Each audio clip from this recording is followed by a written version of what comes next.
हरे कृष्णा। हिंदू धर्म में श्री कृष्ण जन्माष्टमी का विशेष महत्व है। भगवान श्री कृष्ण के जन्मोत्सव को ही श्री कृष्ण जन्माष्टमी के रूप में मनाया जाता है।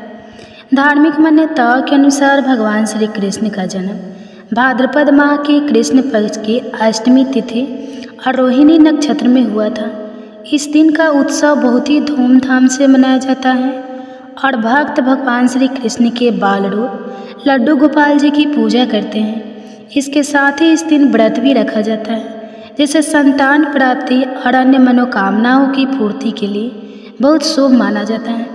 ऐसी मान्यता है कि जो भी इस दिन सच्चे मन से भगवान श्री कृष्ण की पूजा करता है, उपवास रखता है, उसे इस संसार में किसी भी चीज़ का कोई अभाव नहीं रहता और अंत में वह व्यक्ति मोह माया के बंधन से मुक्त हो जाता है, अर्थात उसे मोक्ष की प्राप्ति हो जाती है।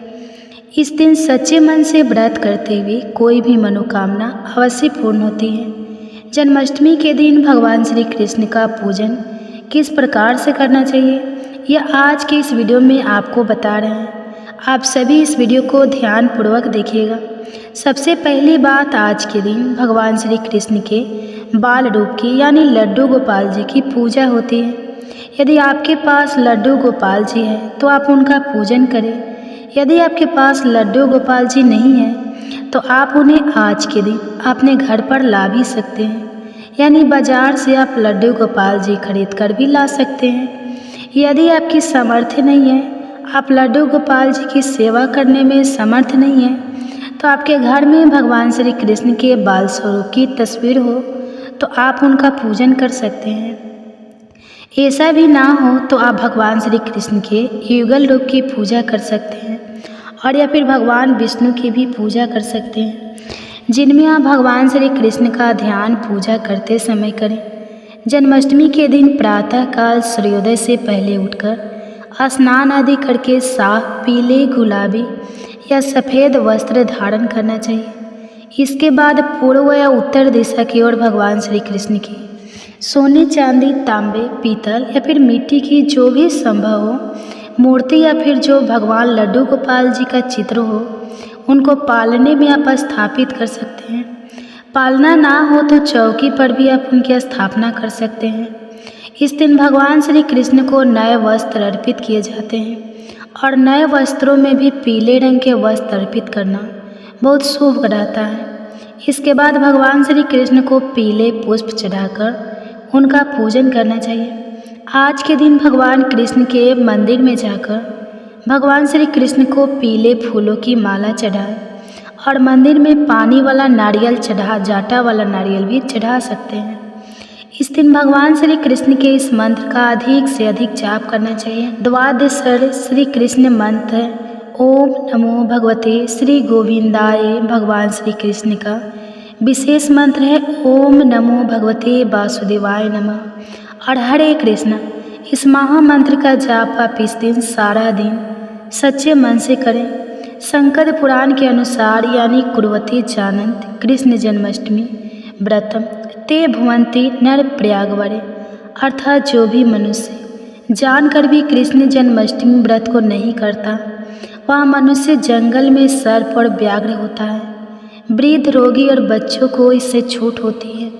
मदन रत्न में संकट पुराण का वचन है कि जो उत्तम पुरुष है वे निश्चित रूप से जन्माष्टमी व्रत को इस लोक में करते हैं। उनके पास सदैव स्थिर लक्ष्मी का वास होता है।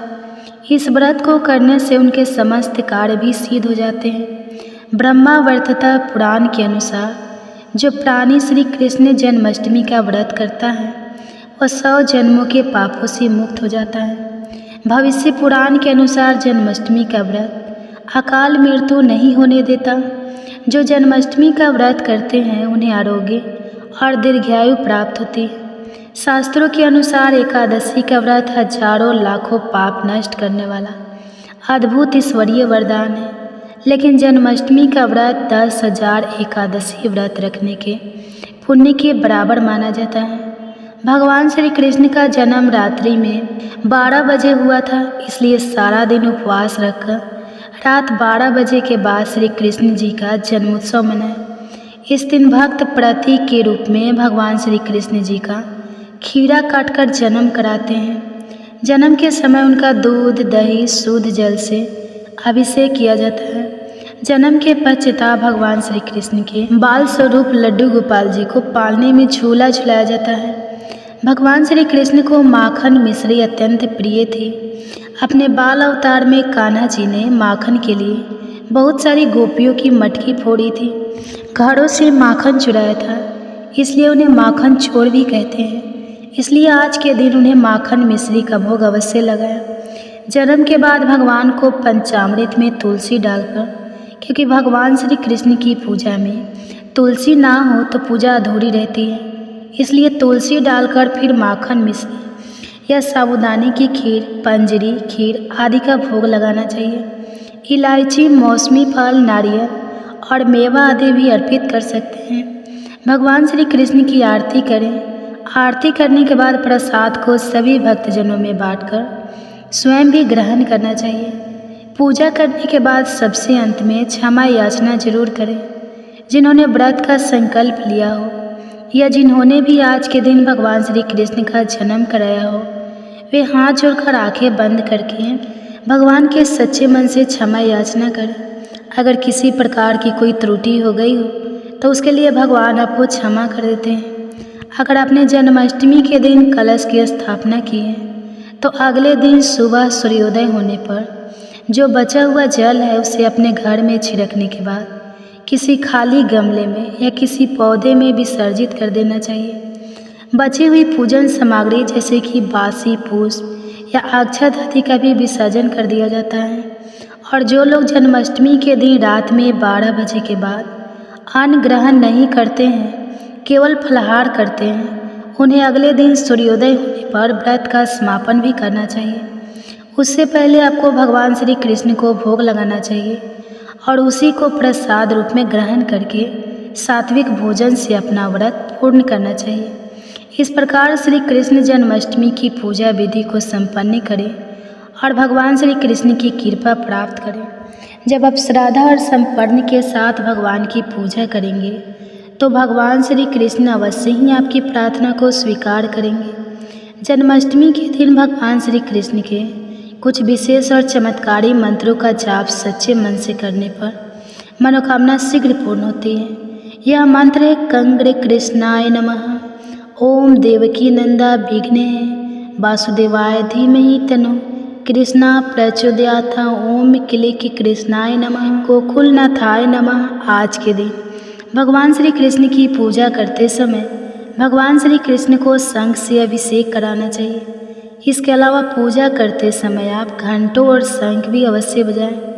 खास तौर पर जब रात को 12 बजे आप भगवान का जन्मोत्सव करा रहे होते हैं, उस समय आपको घंटे और शंख की ध्वनि अवश्य करनी चाहिए।